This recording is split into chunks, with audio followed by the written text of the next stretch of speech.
K B Ganesh കുമാറിന് cinema വകുപ്പ് നൽകില്ല. ഇക്കാര്യം മുഖ്യമന്ത്രി ഗണേഷ് കുമാറിനെ അറിയിച്ചു. ആന്റണി രാജു കൈകാര്യം ചെയ്തിരുന്ന ഗതാഗത വകുപ്പാണ് ഗണേഷിന്. തുറമുഖ പുരാവസ്തു വകുപ്പ് മന്ത്രിയായി രാമചന്ദ്രൻ കടന്നപ്പള്ളി രണ്ടാം പിണറായി മന്ത്രിസഭയിലും എത്തും. വൈകിട്ട് 4 മണിക്കാണ് കെ ബി ഗണേഷ് കുമാറിന്റെയും രാമചന്ദ്രൻ കടന്നപ്പള്ളിയുടെയും സത്യപ്രതിജ്ഞാ ചടങ്ങ് നടക്കുക. രാജ്ഭവനിൽ നടക്കുന്ന ചടങ്ങിൽ ഗവർണർ ആരിഫ് മുഹമ്മദ് ഖാൻ സത്യവാചകം ചൊല്ലിക്കൊടുക്കും. ചടങ്ങ് പ്രതിപക്ഷം ബഹിഷ്കരിക്കും. കെഎസ്ആർടിസിയുടെ വരുമാന ചോർച്ച തടയുമെന്ന നിയുക്ത മന്ത്രി കെ ബി ഗണേഷ് കുമാർ. അഴിമതി വെച്ചുപൊറുപ്പിക്കില്ല. മുൻ മന്ത്രിമാരുടെ ഒരു പരിഷ്കാരവും ഒഴിവാക്കില്ല എന്നും എന്തിനേയും എതിർക്കുന്ന പ്രതിപക്ഷത്തെ ജനം വിശ്വസിക്കില്ല എന്നും കെ ബി ഗണേഷ് കുമാർ പറഞ്ഞു. സന്തോഷമുണ്ട്. ഒരുപാട് നല്ല കാര്യങ്ങൾ ചെയ്യണമെന്ന ആഗ്രഹമുണ്ട്. ഇടതുപക്ഷ ജനാധിപത്യ മുന്നണി സർക്കാരിന് അഭിമാനകരമാവുന്ന കുറച്ച് പ്രവർത്തനങ്ങൾ ചെയ്യണമെന്ന് ആഗ്രഹമുണ്ട്. ഇതിന്റെ തുടക്കമാണ്. മുഖ്യമന്ത്രിയുടെയും മറ്റു മന്ത്രിമാരുടെയും LDFന്റെയും പിന്തുണയുണ്ട്. അതോടൊപ്പം ജനങ്ങളുടെ പിന്തുണ കൂടി ഉണ്ടെങ്കിൽ, തൊഴിലാളികളുടെ പിന്തുണ ഉണ്ടെങ്കിൽ തീർച്ചയായിട്ടും നമുക്ക് എന്തെങ്കിലുമൊക്കെ ചെയ്യാൻ പറ്റും. അത്ഭുതങ്ങൾ പ്രവർത്തിക്കാമെന്നൊന്നും ഞാൻ പറയുന്നില്ല. എന്തെങ്കിലുമൊക്കെ നമുക്ക് ചെയ്യാൻ പറ്റും. നമുക്ക് പൊതുഗതാഗത രംഗത്ത് മാറ്റങ്ങൾ വരുത്താൻ പറ്റും.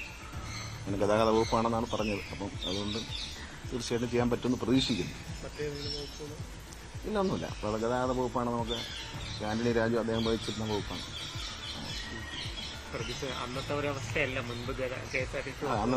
അന്നത്തെ അവസ്ഥയല്ല, വളരെ മോശം അവസ്ഥയാണ്. പക്ഷെ അത് നന്നാക്കിയെടുക്കാൻ ഒരു പരിധി വരെ നന്നാക്കാൻ പറ്റും. ഒരു അച്ചടക്കം ഉണ്ടാക്കാൻ പറ്റും.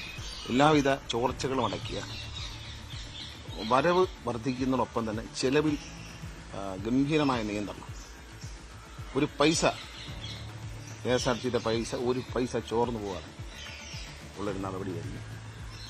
പിന്നെ നമുക്ക് ഈ ഗവൺമെന്റിന് വരുമാനം കിട്ടുന്ന മാർഗങ്ങൾ മോട്ടോർ വെഹിക്കിൾ ഡിപ്പാർട്ട്മെന്റിൽ നിന്ന് കിട്ടുന്ന പൈസ മാത്രമേ, ശരിക്കും പറഞ്ഞാൽ beverage, motor vehicle department, lottery, ഇത് മാത്രമേ നമ്മുടെ ഖജനാവിലേക്ക് നമ്മുടെ ധനകാര്യ ആവശ്യങ്ങൾക്ക് ലഭിക്കുന്നുള്ളൂ. കേന്ദ്ര ഗവൺമെന്റ് പരിപൂർണമായും അവഗണിക്കുകയും നമ്മളെ കടം വാങ്ങാനുള്ള നമ്മുടെ അവകാശത്തിൽ കൈവയ്ക്കുകയൊക്കെ ചെയ്യും. അപ്പോൾ കേന്ദ്രത്തിൽ നിന്നൊന്നും പ്രതീക്ഷിച്ചിട്ട് കാര്യമില്ല. നമ്മൾക്ക് എങ്ങനെയൊക്കെ വരുമാനം വർദ്ധിപ്പിക്കാം, ജനങ്ങളെ പിഴിയാതെ എന്നതിനെക്കുറിച്ച് ചില ആശയങ്ങളുണ്ട്. അത് ഖജനാവിൽ കുറച്ച് പൈസ വർദ്ധിക്കാനുള്ള ചില ആശയങ്ങൾ.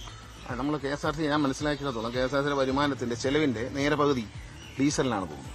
ഗ്രാമീണ മേഖലകളിലും KSRTC ബസ്സെന്നല്ല, സ്വകാര്യ ബസ്സായാലും ഓടിക്കുന്ന ഒരു പുതിയ പദ്ധതി അത് കൊണ്ടുവരും. അത് ബഹുമാനപ്പെട്ട മുഖ്യമന്ത്രിയുടെ മുമ്പിൽ അവതരിപ്പിക്കും. അദ്ദേഹം അംഗീകരിച്ചാൽ അത് ഇന്ത്യയുടെ തന്നെ ഒരു ചരിത്രമാക്കി. അല്ല, തൊഴിലാളികൾ പറയുന്നതിന് കാര്യമുണ്ട്. ഇതിനകത്ത് ഒരുപാട് ചോർച്ചയുണ്ട്. നമ്മളെ ചോർച്ച അടയ്ക്കാൻ ശ്രമിക്കാൻ തീർച്ചയായിട്ടും അവർ നമ്മൾ കൂടെ നിൽക്കും. തൊഴിലാളി ശമ്പളം കൊടുക്കാനുള്ള ബുദ്ധിമുട്ടുണ്ട് എന്നത് ശരിയാണ്.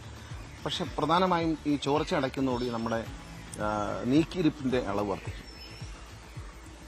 കണക്കുകൂട്ടലിലൊക്കെ ഒരുപാട് തെറ്റുകളുണ്ടെന്നാണ് ഞാൻ മനസ്സിലാക്കുന്നത്. പ്രാഥമികമായി മനസ്സിലാക്കിയ കാര്യങ്ങളാണ്, എനിക്കറിയില്ല. ഞാൻ തുറന്ന പുസ്തകമായി കാണണം. കാരണം KSRTC ജനങ്ങളായിട്ട് ഏറ്റവും അടുത്ത് നിൽക്കുന്ന ഒരു ഗവൺമെന്റിന്റെ മുഖമാണ്.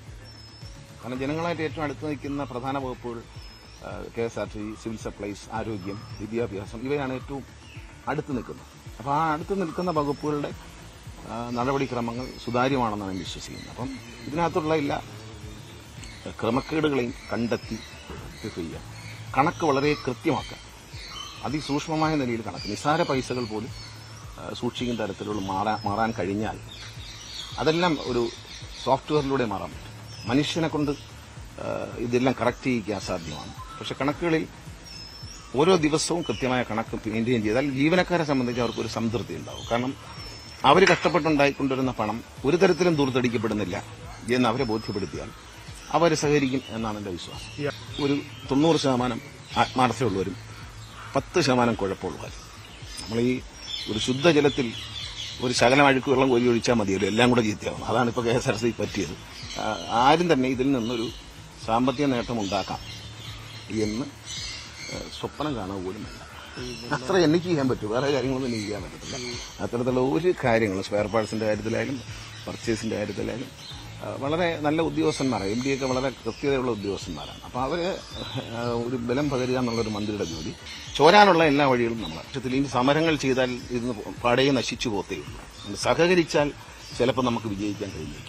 സഹകരിക്കുന്നതിന് പകരം വാശിയോടെ സമരം ചെയ്യുകയും സർക്കാരിനെ മോശപ്പെടുത്താൻ വേണ്ടി സമരം ചെയ്യുകയും ചെയ്താൽ, അങ്ങനെ രാഷ്ട്രീയ ലാഭത്തോടുകൂടി സമരം ചെയ്താൽ അനുഭവിക്കാൻ പോകുന്നത് തൊഴിലാളികളായിരിക്കും. വകുപ്പ് ഏതായാലും സത്യസന്ധതയും നീതിയും പുലർത്തുമെന്ന നിയുക്ത മന്ത്രി രാമചന്ദ്രൻ കടന്നപ്പള്ളി ന്യൂസ് 18നോട്.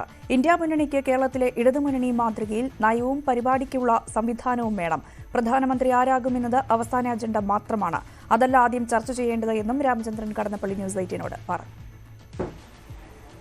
കടന്നപ്പള്ളി രാമചന്ദ്രൻ ഒരിക്കൽ കൂടി മന്ത്രിസഭയിലേക്ക് വരുന്നു. ആദർശ രാഷ്ട്രീയത്തിന് ലഭിക്കുന്ന അംഗീകാരമാണ്.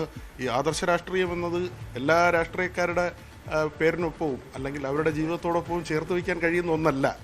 അഭിമാനം തോന്നുന്നൊരു നിമിഷം കൂടിയാണ്. ജനങ്ങൾക്കും നിങ്ങൾക്കെല്ലാം അറിയാവുന്ന കാര്യങ്ങളാണ് പലതും. അപ്പോൾ ഇതിൻ്റെ ആരംഭകാലം തൊട്ട് ഒരു വലിയ പ്രവർത്തനം നടത്തുന്നതാണ്. അത് ഞങ്ങൾ ഗാന്ധിയൻ മൂല്യങ്ങളിൽ വിശ്വസിച്ചു. ഗാന്ധിയിലേക്ക് മടങ്ങൂ, രാജ്യത്തെ രക്ഷിക്കൂ എന്ന ഒരു സന്ദേശം, മുഖസന്ദേശം പ്രകാശിതമാക്കുന്ന ഒരു സംഘടനയാണ്. ആ സംഘടന ഓരോ പദവിന്യാസങ്ങളിലും പ്രവർത്തനങ്ങളിലും അത് പ്രതിനിധീകരിക്കണം, അത് പ്രകടമാക്കണം എന്നുള്ള ഒരു വിശ്വാസ്യതയും സത്യസന്ധതയുമാണ് ഈ കാലങ്ങളിലൊക്കെ തന്നെ ഉണ്ടായിട്ടുള്ളത് എന്നാണ് എനിക്ക് അതിനെക്കുറിച്ച് ഒരു ഉത്തരവാദി പറയാനുള്ളത്. ഈ വകുപ്പിൻ്റെ കാര്യത്തിൽ അന്തിമമായ തീരുമാനം ആയിട്ടില്ല, മുഖ്യമന്ത്രിയെ പ്രഖ്യാപിക്കേണ്ടത്. ഇപ്പോൾ നിങ്ങൾ ചോദിച്ചത് പറഞ്ഞു എന്നല്ലാതെ ബഹുമാനപ്പെട്ട മുഖ്യമന്ത്രിയാണ് ഏത് വകുപ്പാണ് എന്ന് നിശ്ചയിക്കേണ്ട പരമാധികാരി മുഖ്യമന്ത്രിയാണ്. ആ മുഖ്യമന്ത്രി പറയണം. ഇതിപ്പോൾ നിങ്ങൾ ചോദിച്ചുകൊണ്ട് അതാണ് എങ്കിൽ എന്നുള്ളതാണ്. ഇന്ന വകുപ്പ് എന്നല്ല, വകുപ്പ് ഏതായിരുന്നാലും ശരി, ബഹുമാനപ്പെട്ട മുഖ്യമന്ത്രി ഏൽപ്പിക്കുന്ന ആ വകുപ്പ് ഏത് വകുപ്പായിരുന്നാലും ആ വകുപ്പിനോട് സത്യസന്ധതയും നീതിയും വിശ്വാസ്യതയും പൂർവ്വം പുലർത്തുക, അത് പരമാവധി വിജയിപ്പിക്കാൻ വേണ്ടി ഉള്ള കഴിവ് പ്രയോജനപ്പെടുത്തുക എന്നുള്ളതിനാണ് പ്രാധാന്യം. ഒരു കാര്യം കൂടി, നമ്മൾ പാർലമെൻറ്റ് തിരഞ്ഞെടുപ്പ് വരികയാണ്, നവകേരള യാത്ര കഴിയുന്നു, കൃത്യമായി ഒരു തിരഞ്ഞെടുപ്പ് രാഷ്ട്രീയത്തിലേക്ക് കൂടി നമ്മുടെ നാട് പോവുകയാണ്. അങ്ങ് ദേശീയ രാഷ്ട്രീയത്തിലും പാർലമെൻറ്റ് അംഗം കൂടി ആയതുകൊണ്ടാണ് ഇപ്പോഴത്തെ ഒരു സാഹചര്യത്തിൽ ഒരു ഇന്ത്യ മുന്നണി അങ്ങനെ ഒരു ബദൽ നീക്കം, അതിൻ്റെ പ്രാധാന്യം എത്രയാണ്, അതിൻ്റെ പ്രസക്തി? ഇന്നത്തെ ദേശീയ രാഷ്ട്രീയ സാഹചര്യത്തിൻ്റെ സങ്കീർണതയും പ്രത്യേകതയും കണക്കെടുത്തുകൊണ്ട് ഒരു ദേശീയ തലത്തിൽ മുന്നണി, ആ ദേശീയ മുന്നണി വേണമെന്ന് പറയുമ്പോൾ കോൺഗ്രസ് നേരത്തെ സ്വീകരിച്ച നിലപാടുണ്ട്. അത് കേരളത്തിലെ ഇടതുപക്ഷ ജനാധിപത്യ മുന്നണിയുടെ മാതൃകയിൽ ഒരു ദേശീയ സംവിധാനം ഉണ്ടാകുന്നതാണ്. ആ ഇടതുപക്ഷ ജനാധിപത്യ മുന്നണിക്ക് യോഗം ചേരുമ്പോൾ തന്നെ ആരാണ് മുഖ്യമന്ത്രി, ആരാണ് മറ്റേ മന്ത്രി എന്നല്ല, നയവും പരിപാടിയാണ് അവതരിപ്പിച്ചത്. ജനങ്ങൾക്ക് വേണ്ടി ഞങ്ങൾ അധികാരത്തിൽ വന്നാൽ ഇന്നിന്ന നയപരിപാടികൾ, ഇന്നിന്ന പ്രവർത്തനങ്ങൾ പ്രാവർത്തികമാക്കും. അതിനാണ് പ്രാധാന്യം കൊടുക്കുന്നത്. ആ പ്രാധാന്യം കൊടുത്ത് പ്രവർത്തിക്കുന്ന ഇന്ത്യയിലെ ഒരു മാതൃകാ മുന്നണിയാണ് കേരളത്തിലെ ഇടതുപക്ഷ ജനാധിപത്യ മുന്നണി. ഞങ്ങൾ സ്വീകരിച്ചൊരു നിലപാട് ദേശീയാടിസ്ഥാനത്തിൽ ഇടതുപക്ഷ ജനാധിപത്യ മുന്നണി മാതൃകയിൽ ആ രീതിയിൽ ഒരു രാഷ്ട്രീയ സംവിധാനം ഉണ്ടാകണം. എന്നാൽ മാത്രമേ ഇപ്പോൾ നമ്മൾ മാറ്റം സാധിക്കൂ എന്നുള്ളതാണ്. ഇപ്പോൾ ഇന്ത്യ മുന്നണി ഉണ്ടായിട്ടുണ്ട്. അതായത് ഈ രാജ്യത്തിൻ്റെ ഭരണഘടനാ മൂല്യങ്ങളും ജനാധിപത്യ സംവിധാനങ്ങളും മതേതരത്വവും സ്വാതന്ത്ര്യമൊക്കെ തന്നെ നിഷ്കാസിതമാകുന്ന ഒരു ഭരണഭീകരത ഇവിടെ ഉണ്ടെന്നുള്ളത് വസ്തുതയാണ്. അതിനെ നിർമ്മാർജ്ജനം ചെയ്യാൻ ക്രിയാത്മകമായ മാർഗം, ആ ക്രിയാത്മകമായ മാർഗങ്ങൾക്ക് രൂപം കൊടുക്കുന്നതിന് ഞാൻ പറഞ്ഞ പോലെ ഈ കേരളത്തിൻ്റെ ഈ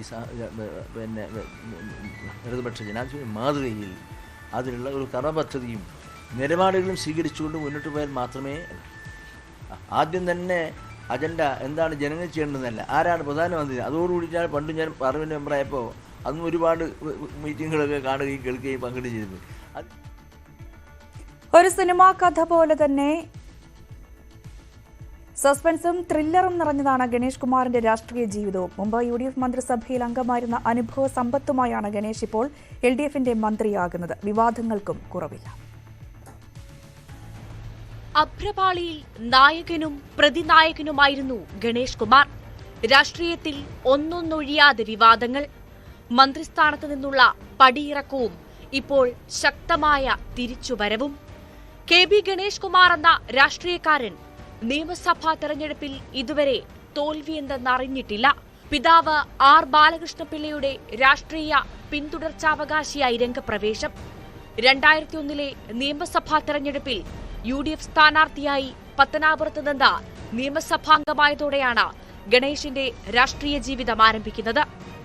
പിന്നീട് നടന്ന എല്ലാ നിയമസഭാ തെരഞ്ഞെടുപ്പുകളിലും പത്തനാപുരത്ത് നിന്ന് തുടർച്ചയായി ജയിച്ച നിയമസഭാംഗമായി. 2 തവണ മന്ത്രിയായിരുന്നു. 2001 AK ആന്റണി നയിച്ച UDF മന്ത്രിസഭയിലെ ഗതാഗത വകുപ്പ് മന്ത്രിയായ ഗണേഷ് 2003 പിതാവ് R ബാലകൃഷ്ണപിള്ളയ്ക്ക് മന്ത്രിയാവാൻ വേണ്ടി രാജിവെക്കുകയായിരുന്നു. 2011 ഉമ്മൻചാണ്ടി മന്ത്രിസഭയിലെ വനം പരിസ്ഥിതി വകുപ്പ് മന്ത്രിയായിരുന്ന ഗണേഷ് വിവാദങ്ങൾക്ക് പിന്നാലെ 2013 രാജിവെച്ചു. UDF വിട്ട് 2016 LDF സ്ഥാനാർത്ഥിയായി പത്തനാപുരത്ത് കളത്തിലിറങ്ങി. സിനിമാ രംഗത്തെ സഹപ്രവർത്തകൻ ജഗദീശനെയാണ് അന്ന് പരാജയപ്പെടുത്തിയത്.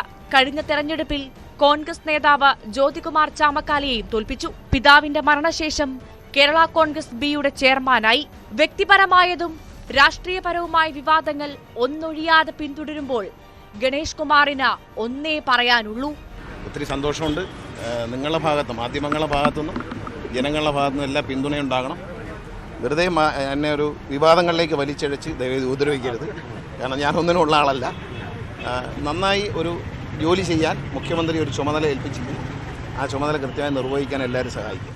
News desk news 18. കണ്ണൂരുകാർക്ക് അത്രമേൽ പ്രിയപ്പെട്ട നേതാവാണ് രാമചന്ദ്രൻ കടന്നപ്പള്ളി. പാട്ടുപാടിയും വോട്ടുപിടിച്ചും ലോക്സഭയിലും നിയമസഭയിലും ശബ്ദമായത് നിരവധി തവണ. VS അച്യുതാനന്ദൻ മന്ത്രിസഭയിലും 1-ാം പിണറായി മന്ത്രിസഭയിലും ഇപ്പോൾ 2-ാം മന്ത്രിസഭയിലും. കോൺഗ്രസുകാരനായി രാഷ്ട്രീയ പ്രവർത്തനം തുടങ്ങിയ കടന്നപ്പള്ളി 3 പതിറ്റാണ്ടായി ഇടതുപക്ഷത്തെ ഉറച്ച കണ്ണൂർ കോട്ടയാണ്. സാക്ഷാൽ EK നായനാരെ കാസർകോടിന്റെ മണ്ണിൽ മലർത്തിയടിച്ച KSUവിന്റെ തീപ്പൊരി നേതാവ് കടന്നപ്പള്ളി രാമചന്ദ്രൻ ലോക്സഭയിലെത്തുമ്പോൾ പ്രായം വെറും 26. അത് 1971.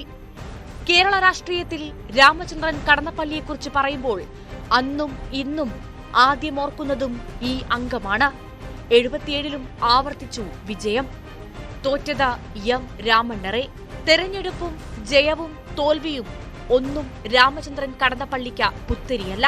1980 ഇന്ദിരാ കോൺഗ്രസിനോട് കലഹിച്ച കോൺഗ്രസ് സെക്കുലറായി.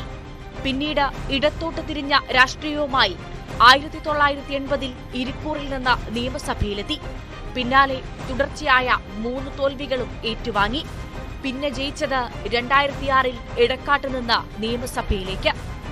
കണ്ണൂർ ലോക്സഭാ മണ്ഡലത്തിൽ 1996 നടന്ന തെരഞ്ഞെടുപ്പിന്റെ നേർചിത്രമായിരുന്നു 2016 നിയമസഭാ തെരഞ്ഞെടുപ്പിൽ.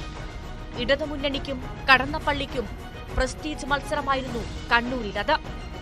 96 കണ്ണൂർ ലോക്സഭാ മണ്ഡലത്തിൽ കടന്നപ്പള്ളിയെ തോൽപ്പിച്ച AP അബ്ദുള്ളക്കുട്ടി തന്നെ എതിർ സ്ഥാനാർത്ഥി. കണ്ണൂർ കോട്ട ചുവപ്പിച്ച കടന്നപ്പള്ളി മണ്ഡലം തിരിച്ചുപിടിച്ചു. 2021 വരവ് സതീശൻ പാച്ചേനിയെ തോൽപ്പിച്ചായിരുന്നു. മന്ത്രിപദവിയിൽ ഇത് 3-ാം തവണയാണ്. ആദ്യം VS അച്യുതാനന്ദൻ മന്ത്രിസഭയിൽ ദേവസ്വമായിരുന്നു വകുപ്പ്. 1-ാം പിണറായി മന്ത്രിസഭയിൽ തുറമുഖം. പുനഃസംഘടനയിലൂടെ 2-ാം പിണറായി മന്ത്രിസഭയിൽ 2-ാം പകുതിയിൽ വീണ്ടും മന്ത്രിയായെത്തുകയാണ് രാമചന്ദ്രൻ കടന്നപ്പള്ളി. കോൺഗ്രസുകാരനായി തുടങ്ങി. KSU സംസ്ഥാന പ്രസിഡന്റായി. പിന്നെ കലഹിച്ച് പിളർന്ന് കോൺഗ്രസ് വിട്ടു. ഒപ്പമിറങ്ങിപ്പോന്ന AK ആന്റണി അടക്കമുള്ളവർ കോൺഗ്രസിലേക്ക് മടങ്ങിപ്പോയപ്പോഴും ഇടതുതന്നെയായിരുന്നു കടന്നപ്പള്ളിയുടെ പക്ഷം. എന്നും ഇടതുമുന്നണിയുടെ ഏറ്റവും വിശ്വസ്തനായ ഘടകകക്ഷി നേതാവ്. അംഗബലം കൊണ്ട് ചെറുതാണ് പാർട്ടിയെങ്കിലും ജനസമ്മതിയിലെ വലിപ്പമാണ് പാട്ടുകാരൻ കൂടിയായ കടന്നപ്പള്ളിയുടെ രാഷ്ട്രീയ നേട്ടങ്ങളുടെ കരുത്ത്. Research desk news 18.